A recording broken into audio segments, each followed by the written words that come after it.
네, 안녕하세요. 반갑습니다. 외대국어를 담당하고 있는 팽현아라고 합니다.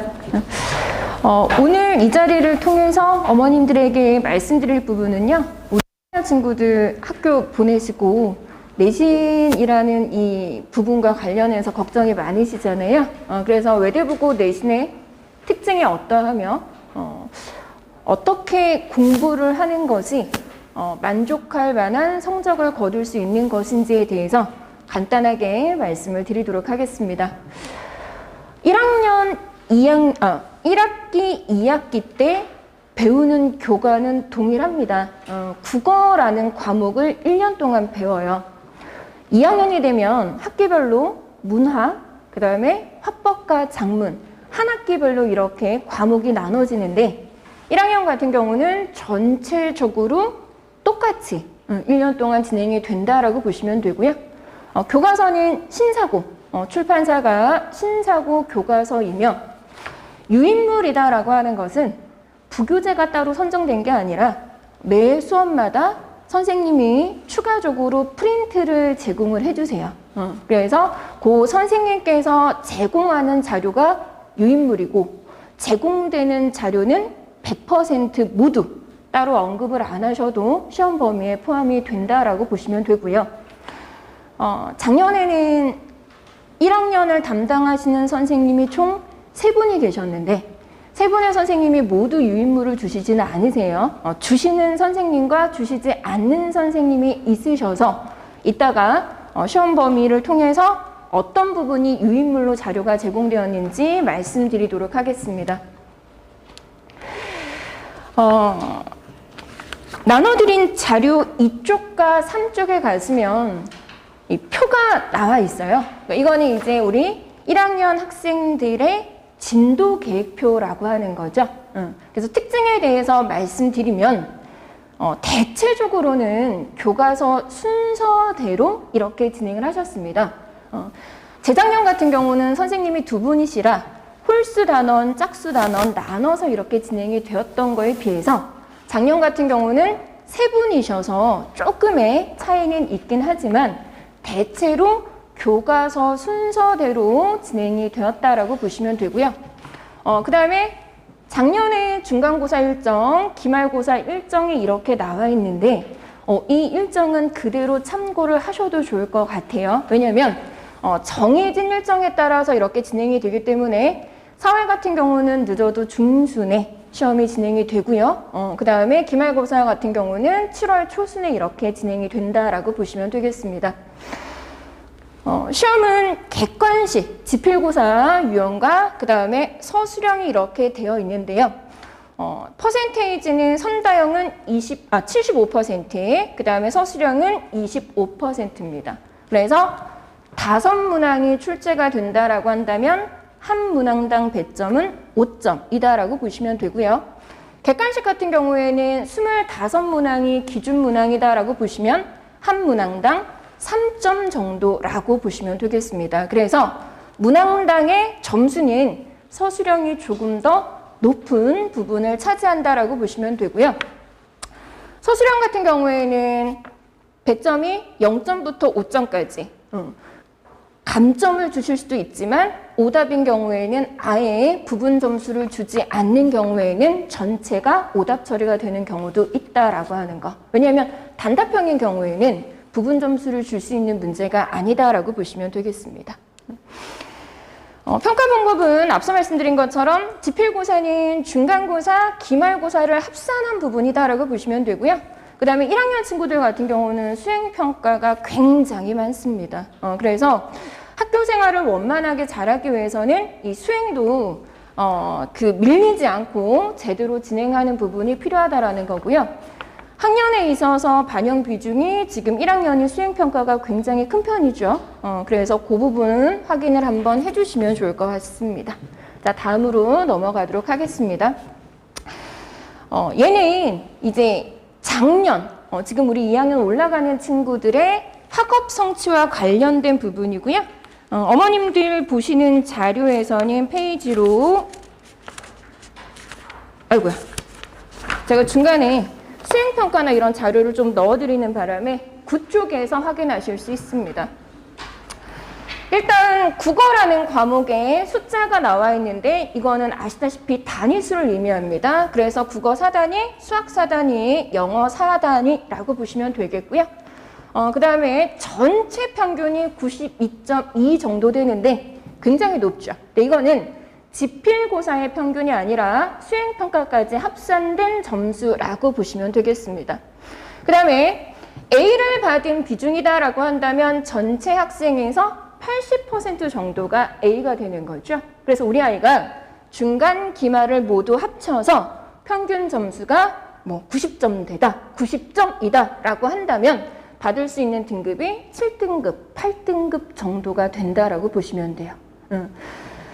이 말의 의미는 뭐냐? 외대국어 시험이 어려운 거는 사실 이제 시험이 어렵다라고 하는 부분에 있어서는 첫 번째, 시험 유형의 난이도가 어렵다. 그죠? 시험 자체가 어렵다라고 생각하실 수도 있는 거고, 그럼 두 번째는 아이들 간의 실력 차이가 적기 때문에 그 시험에서 좋은 결과, 그러니까 남들보다 더 높은 점수, 높은 등급을 받는 게 어렵다라고 볼 수 있겠죠. 근데 외대국어는 확연하게 후자 쪽입니다.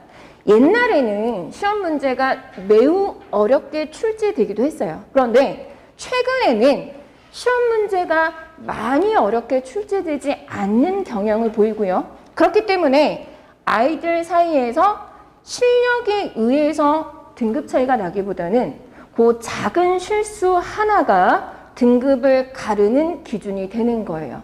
그래서 1학년도 말씀드린 것처럼 작년의 경우에 중간도 첫 중간고사를 치고 나서 객관식 만점자가 100명이 넘을 정도로 시험이 무난하게 출제가 됐어요. 그러면 이제 말씀드린 것처럼 시험 자체가 무난하기 때문에 좋은 점수를 받는 친구들의 수가 월등히 더 많아지다 보니까 그 변별력, 1등급과 2등급을 나누는 그 기준이 작을 수밖에 없겠죠. 그래서 중간에 시험이 매우 쉽게 출제되어서 기말고사 같은 경우에는 조금 더 난이도가 있는 시험을 예상했는데 사실 기말고사 자체도 조금 무난하게 출제가 되었습니다. 이러한 출제 경향은 2학기까지도 계속되었다라고 보시면 돼요. 근데 이거는 어디까지나 작년을 기준으로 해서 말씀을 드리는 거고요. 올해는 담당 선생님이 달라지시면 출제 방향과 그 다음에 시험의 유형도 당연히 달라질 수밖에 없다라고 생각하시면 됩니다. 왜냐? 1학년을 담당하시는 선생님들 몇 분께서는 2학년에 따라 올라가는 걸로 이렇게 알려져 있기 때문에 그렇다면은 1학년 선생님들은 좀 새로운 선생님으로 바뀌지 않을까라고 예상하고 있습니다. 그래서 이 부분이 다른 과목도 마찬가지겠지만 외대부고 내신에서 국어 과목이 어려운 이유가 시험 자체가 어렵다기보다는 시험은 무난하게 출제되고 잘하는 아이들이 많다 보니까 그 등급에 있어서 시험에 있어서 그런 격차를 이렇게 나누는 게 어렵다라고 이렇게 생각을 해주시면 좋을 것 같습니다. 시험 범위에 대해서 이렇게 말씀을 드리면 이게 작년 중간고사의 시험 범위였다라고 보시면 되고요. 프린트라고 나와 있는 이 부분이 유인물입니다. 그리고 나머지는 모두 다 교과서 범위라고 보시면 돼요. 중간고사 일정이 4월 중순이기 때문에 중간고사 자체의 시험 범위는 그렇게 많지 않습니다. 그런데 기말고사 같은 경우는 많게 보면 2배 정도로 늘어나요. 그래서 첫 중간고사는 교과서 순서대로 1단원, 2단원 뭐 이런 식으로 진행이 되었다라고 보시면 되고요. 박시정 같은 경우는 최척전과 연계 작품으로 교과서에 소개되어 있으나 선생님께서 활용하신 자료는 교과서 본문이 아니라 모의고사에 출제되었던 본문을 가지고 오셔서 이렇게 출제를 하셨고요. 그 다음에 통곡할 만한 자리라고 하는 박지원의 수필도 프린트를 유인물을 제공하셔서 이렇게 시험 범위에 추가가 되었다라고 보시면 됩니다. 그러면 사실 이 범위와 일정은 아이들이 준비하고 대비하기에 많은 부분은 아니고요. 그 다음에 이 단원 자체도 매우 어려운 단원은 아니다라고 보시면 됩니다. 아마 작년하고 올해도 비슷하게 진행이 되지 않을까라고 생각을 하고 있습니다. 시험 분석에 대해서 말씀드리면 아까 그 아이들의 그 평균 점수는 중간고사와 기말고사 수행평가가 전체 합산된 점수다. 그래서 1학기 중간만 보고 나서 우리 아이의 성적이 어떻다라고 판단하실 게 아니라 중간과 함께 기말을 생각을 하셔야 아이의 최종 등급이 나오는 거고요. 그 다음에 지필고사의 평균 점수는 90점 초반 정도라고 했는데 그 이유는 객관식 평균이 높게 나오면 서술형 채점이 좀 까다로울 수밖에 없죠. 왜냐하면 앞서 말씀드린 것처럼 첫 중간고사에서 100명이 넘는 친구들이 객관식에서 만점을 받으면 그 시험에서는 1등급이 없어요. 그죠?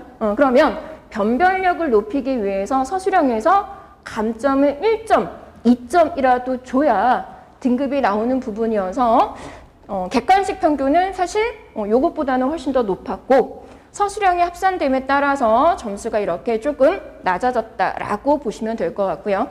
말씀드린 것처럼 중간고사의 경우 전반적으로 쉽게 출제되어서 객관식 만점자가 많았고 본래 외대부고가 중간은 조금 쉽게 기말은 조금 어렵게 그래서 아이들 입장에서는 기말이 결국은 등급을 결정한다였었는데 작년 2학기는 조금 달랐어요. 그래서 2학기는 오히려 중간이 어려웠고 기말이 조금 더 쉽게 출제되었다라고 볼 수가 있습니다.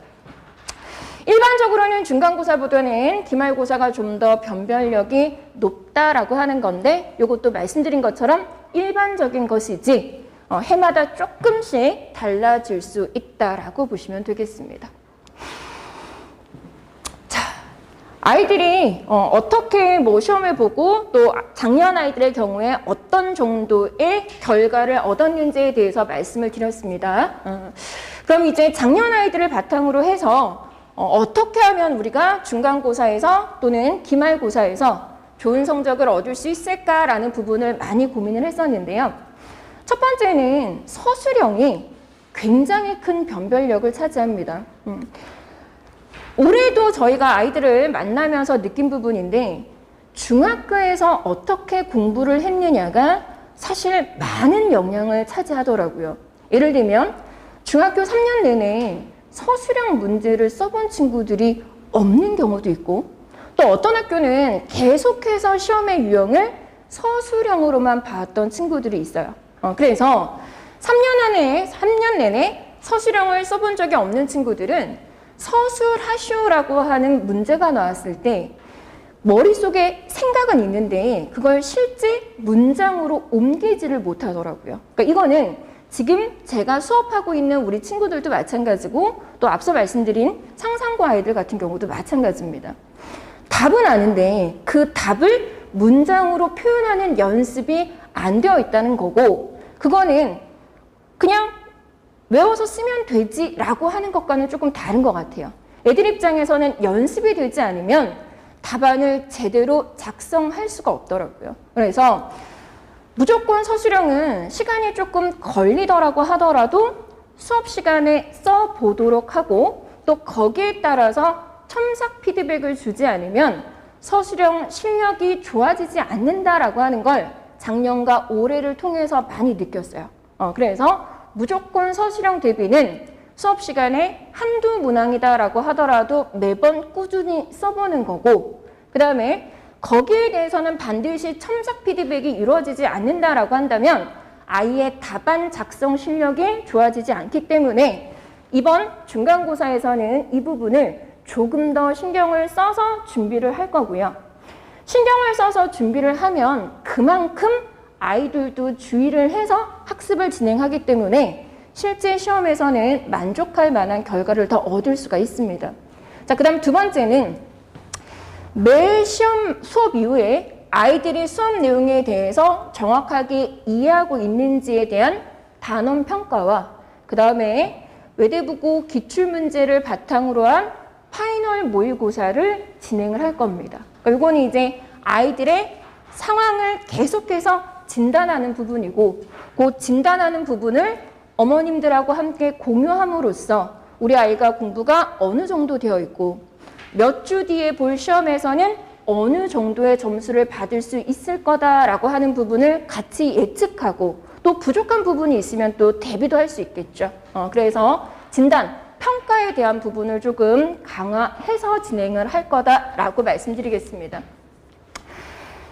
그 다음에 세 번째는 당연히 외대부고 기출문제에 대한 분석 자료가 제공이 될 거고요. 그 다음에 다른 학교 기출, 예를 들면 이 대치동에서 신사고 교과서를 보는 학교는 중대부고가 있어요. 그럼 중대부고의 기출문제, 다른 학교의 기출문제를 가지고 와서 기출문제에 대한 자료가 당연히 제공이 될 거고요. 그 다음에 네 번째는 아이들이 마지막은 본인이 스스로 마무리를 해야 되잖아요. 그래서 본인들이 스스로 마무리할 수 있는 최종 분석 파이널 자료가 제공이 될 겁니다. 그래서 그 자료를 통해서 OX 문제는 객관식 문제를 대비하기 위한 유형이며 서술형 문제는 말씀드린 것처럼 서술형 문제를 대비하기 위한 유형이다라고 보시면 되겠습니다. 그 다음에 요즘은 아이들이 노트에 필기 안 하죠. 다 패드 가지고 있죠. 그래서 PDF 파일을 공유를 하려고 해요. 그러면 밴드에 수업 시간과 맞춰서 자료가 업로드되면 아이들이 가입된 밴드에서 PDF 자료를 받으면 돼요. 그게 좋은 게 아이들이 그 자료를 학교 수업 시간에도 활용해서 학교 수업 내용도 색깔을 달리해서 필기 정리해 놓고 제 수업의 자료도 색깔을 달리해서 필기를 정리해 놓으면 본인들만의 정리 노트가 되고 본인들이 그걸 관리할 수 있다 보니까 학습의 효과가 훨씬 좋더라고요. 그래서 수업 시간마다 종이 자료도 당연히 제공이 되고 PDF 같은 경우도 함께 공유가 되는 부분입니다. 그 다음에 이제 혹시나 요즘에 현장 강의를 저희가 대부분 진행을 하지만 현장 강의를 또 참여하지 못하는 경우가 많이 생길 수가 있는 요즘이잖아요. 그래서 모든 수업은 실시간 라이브 수업으로 유튜브로 항상 이렇게 연계해서 진행이 돼요. 그러면 그 링크를 받아 놓으면 나중에라도 복습 동영상이라고 하죠. 내가 현장 강의 왔는데 이 부분을 잠깐 놓쳤어. 난 이 부분을 다시 들어보고 싶어 라고 한다면 유튜브 링크를 통해서 그 부분의 내용만 다시 한번 확인해 볼 수 있습니다. 그래서 수업에 현강에 참여하지 못하는 친구들을 위한 라이브 수업 영상이지만 나중에 복습 영상으로도 활용하시면 좋을 것 같다라고 하는 거고요. 그 다음에 이어지는 부분은 제가 수업 자료 전체를 공개해 드릴 수는 없지만 그 마지막에 제공되는 파이널 자료가 이런 겁니다 라고 하는 걸 보여드리고 싶어서 화면으로 조금 담았어요. 근데 이제 화면은 아무래도 그죠? 파일로 이렇게 따오다 보니까 조금 흐릿한 부분이 있는데 제공되는 프린트를 보시면 파이널 자료가 어떻게 구성되는지를 확인하실 수 있을 겁니다. 우리 아이들 학교 들어가면 가장 먼저 배우는 게 윤동주의 자화상이거든요. 그래서 자화상이 항상 제일 먼저 나와 있어요. OX 문제는 말씀드린 것처럼 객관식 문제를 대비하기 위함입니다. 근데 객관식 문제를 풀리면 우리 아이들이 되게 잘 풀어요. 5개 중에 답이 하나다라고 하는 건 알고 있으니까요. 그런데 OX로 이렇게 완전히 풀어놓으면 오히려 답을 찾는 걸 어려워합니다. 정확하게 알지 못하면 이 선지에 대해서 맞는지 틀린지를 알 수가 없는 거거든요. 그래서 모든 객관식 문항은 이렇게 OX로 펼쳐놓는 거예요. 어머님들이 지금 보시는 자료는 교사용 자료라 녹색깔로 답이 표시가 되어 있는 거고요. 학생들 자료는 이 녹색깔에 답이 없습니다. 그래서 답이 없는 학생들 자료와 답이 있는 교사용 자료가 함께 제공되기 때문에 먼저 풀어보고 오답의 경우에는 간단하게 왜 틀린 건지에 대한 설명이 덧붙여져 있습니다. 그 다음에 옆에 가시면 문제 접근 포인트나 교과서 날개 서술형을, 이건 교과서에 있는 내용입니다. 그걸 그대로 정리한 문항이 있어요. 빨간색 역시 교사용 답입니다. 아이들에게는 이 빨간색이 없는 채로 제공이 됩니다. 그래서 파이널 정리를 통해서 다시 한번 교과서에서 다룬 교과서 날개, 그 다음에 학습활동에 나온 서술형 부분을 본인들이 쓰고 정리해 볼 수 있도록 하는 거예요. 작년에 이렇게 해서 자료를 제공해 줬는데 교과서 문제가 그대로 나온 거죠. 제가 특별히 적중을 했습니다. 이러기보다는 교과서에 나왔던 문제가 그대로 나와서 저는 당연히 아이들이 다 답을 썼겠거니 했어요. 근데 못 쓰더라고요. 그러니까 애들은 공부를 눈으로만 하는 거잖아요.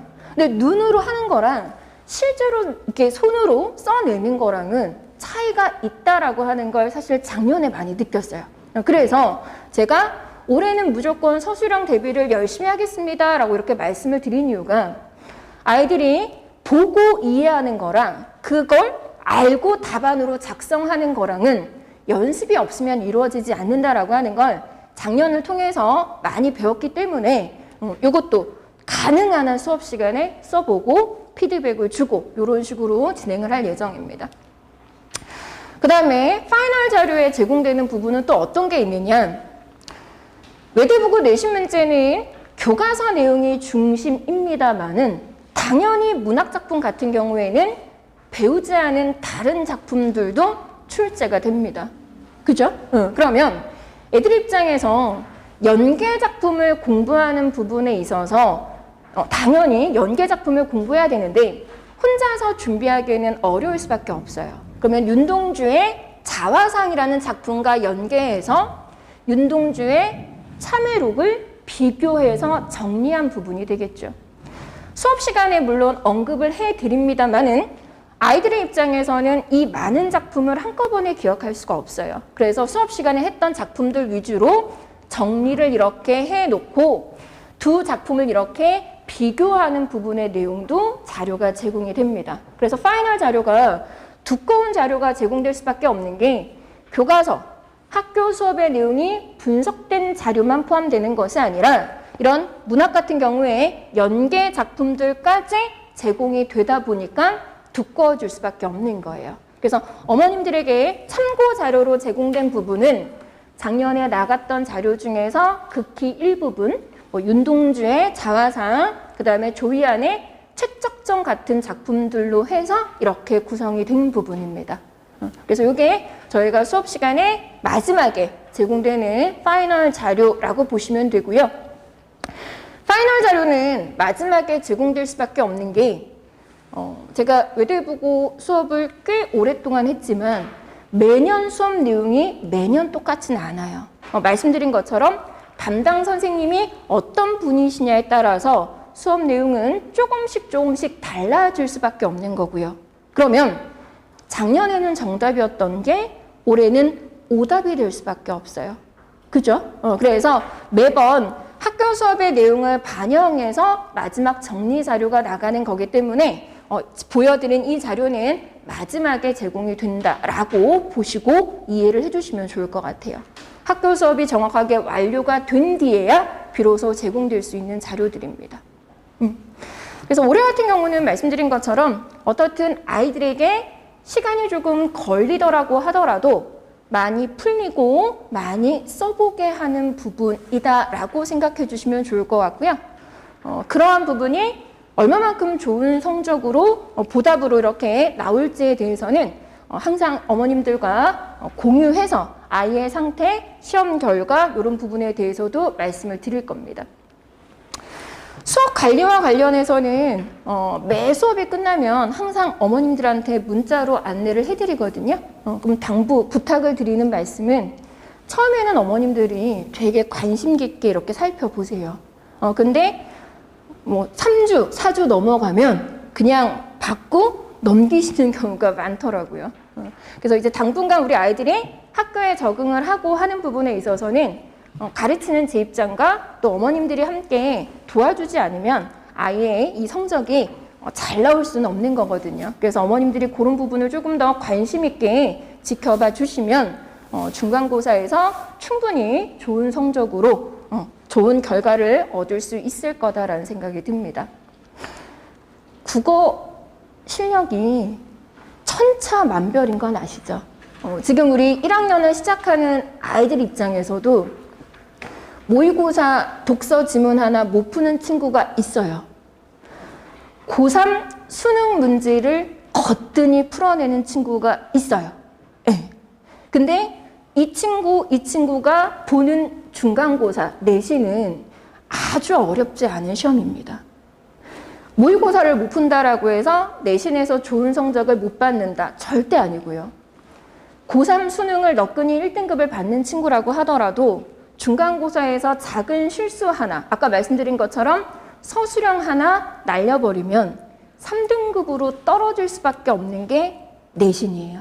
그래서 준비 과정이 많이 되어 있고 덜 되어 있는 친구들, 두 친구 모두 최선을 다해서 열심히 해야만 좋은 성적을 거둘 수 있는 게 내신 시험이기 때문에 혹시나 어머님들께서 우리 중학교 때 많이 했어. 우리 아이는 국어는 잘할 거야 라고 이렇게 생각하시기보다는 조금 더 관심을 가지고 지켜봐 주시면 좋을 것 같아서 마지막에 이렇게 한번 덧붙여 봤습니다. 지금까지 말씀 들어주셔서 굉장히 감사합니다. 혹시 있으시면 그 프린트 하단에 제 전화번호가 있어요. 학원으로 문의를 주셔도 좋고요. 네, 그 9677이라고 너무 조그맣게 넣어놨나요? 그 페이지 옆에 찾으셨어요? 항상 저희 수업 시간에도 아이들한테 전화번호가 이렇게 제공이 되거든요. 궁금한 거 있으면 질문하라고. 그래서 어머님들도 보시고 궁금하신 점이 있으시면 학원으로 문의를 주셔도 좋고요. 아니면 저에게 연락을 주셔도 좋을 것 같습니다. 자, 여기서 마무리하도록 하겠습니다.